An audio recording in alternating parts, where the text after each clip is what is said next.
Today we are going to be talking about imposter syndrome, specifically about imposter syndrome for people who are starting out with their online businesses or online business ventures. Let's start out with a definition of imposter syndrome. Imposter syndrome can be defined as a collection of feelings of inadequacy that persist despite evident success. Imposters suffer from chronic self-doubt and a sense of intellectual fraudulence that override any feelings of success or external proof of their competence. That is a general definition of imposter syndrome, and in this case, for someone who is starting an online business venture, experience of imposter syndrome may feel like is feeling like inadequate in some way to either start selling their services, inadequate in a sense that they feel like they don't have enough experience or knowledge to actually start offering services or to start charging money for what they have to offer, or that there are other people in the industry that know more than them. So if this sounds like something you're experiencing, then this video is exactly what you should be watching right now. It is important to remember that you are not alone when it comes to imposter syndrome if you are experiencing imposter syndrome. It is actually estimated that 70% of people will experience at least one episode of imposter syndrome during their lifetime. And if we're talking specifically within the online space, I will tell you, as someone who has 2 online courses and a digital marketing agency of my own, and speaks to like dozens of people every single week who are trying to start an online business or an agency of their own, or just an online venture, the primary difficulty I see that people have within this industry is that they're experiencing imposter syndrome, which is a mindset challenge, and it's a feeling of inadequacy, as we've discussed, but that is definitely the number one thing that I see people and my students who are virtual assistants, social media marketers, copywriters, people within the online space struggle with. So you're not alone. Of course, if you are experiencing imposter syndrome, it can negatively impact you and your business in a variety of ways. Imposter syndrome leads to self-doubt. It leads to the negative perception of yourself as a whole. Imposter syndrome can show up in your behavior, and because of that, you may find that you're not taking action within your business when you should, and this of course impacts your business because things that need to get done within your business are not getting done because your mindset challenge of imposter syndrome is getting in the way of you doing those things. So now that we have defined what imposter syndrome is and how it impacts you, let's talk about ways to address the imposter syndrome. I have split the section on how to address imposter syndrome into 3 main parts. The first part is understanding what you are actually doing when you have imposter syndrome. The second is to take action. Third is the key things to remember. So the first step in addressing your imposter syndrome is understanding what you are actually doing by having imposter syndrome. If you consider yourself to be an imposter within a particular industry, for example, in your online business, what you are doing is you are telling yourself that you are in some way extraordinary, different from the rest. So what you're doing by thinking that you're an imposter in the industry is classifying yourself as somewhat below the average person within the industry. That's why you are experiencing imposter syndrome. You can see here there is a bell curve, and most people in life, when we're talking about anything really, will fall under the middle section here on their capability to do the thing that we are talking about. Because most people fall within the middle of the bell curve, that means that very few people will fall in the top end of the bell curve, which is meaning they're above average, and the same amount will fall at the end of the bell curve, meaning that they're below the average. In both circumstances, the people at the end of the bell curve are classified as extraordinary. they're different than the average.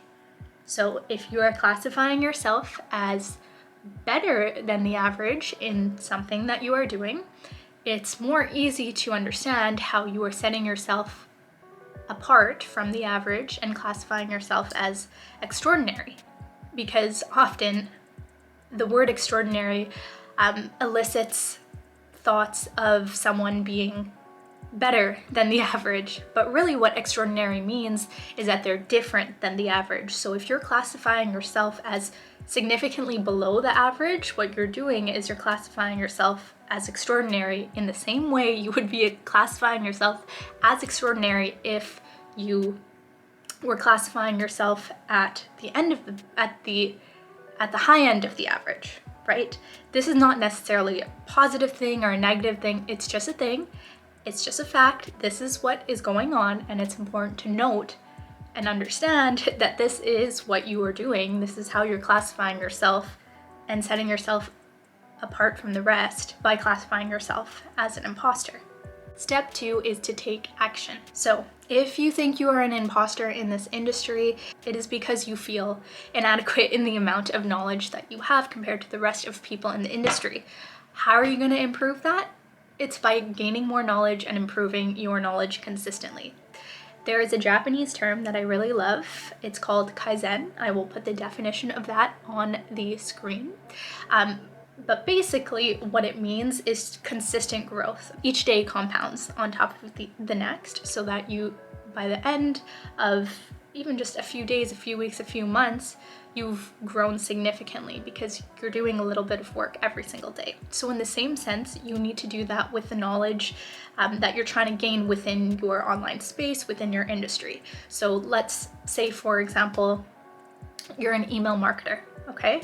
And you are experiencing imposter syndrome in that you maybe have doubts about the quality of emails that you can write and provide to people. What you should be doing is kaizening every day, doing a little bit of work, even just 10 to 20 minutes every single day on improving your craft. And how you could do that is by signing up for a variety of email lists and setting aside 10 to 20 minutes every single day to read the emails that you get in and write notes. Write down what things that the email said that elicited happiness and excitement and that actually made you laugh out loud. Write that down. Notice trends on what actually is engaging for you and what isn't. What made you want to stop reading? What made you not even want to open the email? Learn from the things that are around you and then implement them as well, which leads me to the next step of taking action, which is to actually implement the things that you are learning. Specifically in the online space and in the marketing industry, you don't know what works until you try. Every niche is different. Every subsect of who you're trying to target is different. So you can have a lot of knowledge, but textbook knowledge is not enough. You have to actually implement things, if not for other people because you don't have clients, implement them within your business, test out the things that you're learning. Again, if you're an email marketer, send out emails, see what works, see what doesn't, and that's again how you're gonna learn. So you need to gather the knowledge through kaizening, through online resources, through books, through YouTube videos, etc. But then you need to implement and you need to adjust accordingly based on the analytics that you're getting after you implement what you have learned. And this brings me to the third section, which is key things to remember. First thing that's really important to remember is to realize that the online space and social media is always changing. Think back 20 years ago, 15 years ago, we did not have social media back then. Even just 5 years ago or 2 years ago, the way social media was brought forward and even the platforms that we were using were very different than what they are today. Social media is constantly changing and it is quickly changing, which means there actually is no right or wrong way to do things on social media. And if someone ever tells you that there is, I would really proceed with caution in accepting their views on what works, because everything is constantly changing. So just recognize the fact that there is no right or wrong in what you're doing. Second thing to remember is that what is obvious to you may not be obvious to others. Okay, so if you're offering a service, if you're a virtual assistant, if you are a digital marketer of some sort, a social media marketer, and you have a client, you can still help them even if what you think they need is obvious. If it's obvious to you and something that could be implemented within their business and have a positive impact on their business, it's likely something that is amazing to them or something they hadn't thought about before. You do not need to be a guru. You can be a guide for your clients. What I mean by that is that you do not need to be someone who is coming up with all these answers that no one has ever thought about before, or create new systems and structures that no one has ever thought about before and give that to your clients. All you need to do is guide them in the right direction to help them accomplish their goals. And you don't need to pretend like the strategies you're using are yours originally or anything like that, because what they're paying you is for results. They're not paying you for these novel, extravagant ideas. You don't need to be a guru. Which leads me to my next point, which is that prospective clients, their primary concern is if you can help them to achieve their goals. All right, if you can help them to achieve their goal of getting more clients, of increasing their income, of hitting a certain target, whatever their goal is, that's what they care about. And regardless if that means you have 5 years of experience or 2 days of experience, or if you have read 100 books or 5 books on the topic, or you've worked with clients in the past or have not, the primary reason they will want to work with you and continue to work with you is because you are acknowledging what their goals are, their end goals, and you are helping them to achieve that, right? So experience does not equate to the amount of clients you can get, you should get, and you can retain. What will equate to the number of clients that you retain is the ability you have to help them to achieve their goals. So how do you do that? You start learning, right? You take on people and new projects that you've maybe never done before, and you experiment. You Kaizen, you learn how to do it, you implement based on the analytics, you improve. You will only learn in this constantly changing industry if you try new things and you figure out what works like that. And finally, it's really important to remember to collect positive feedback, let that soak in, and really validate the fact that you know what you're doing. If you're in a place where you have no clients, maybe you are very isolated and you don't have a ton of positive feedback with regards to what you're experiencing imposter syndrome in, one, you should find communities to be a part of that will help you to not feel like such an imposter. I have a Facebook group, for example, for people within the digital marketing space.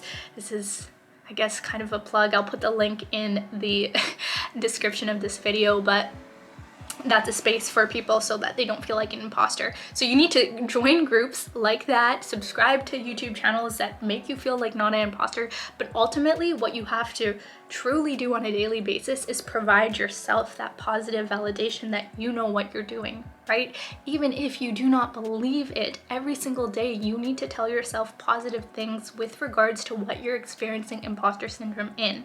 So if you are experiencing imposter syndrome in your craft and you take what I tell you about Kaizening and learning every single day, that's great. But after every Kaizen session, what I really would urge you to do is look at yourself in the mirror and say, hey, it's so cool that you Kaizened for 10 minutes today.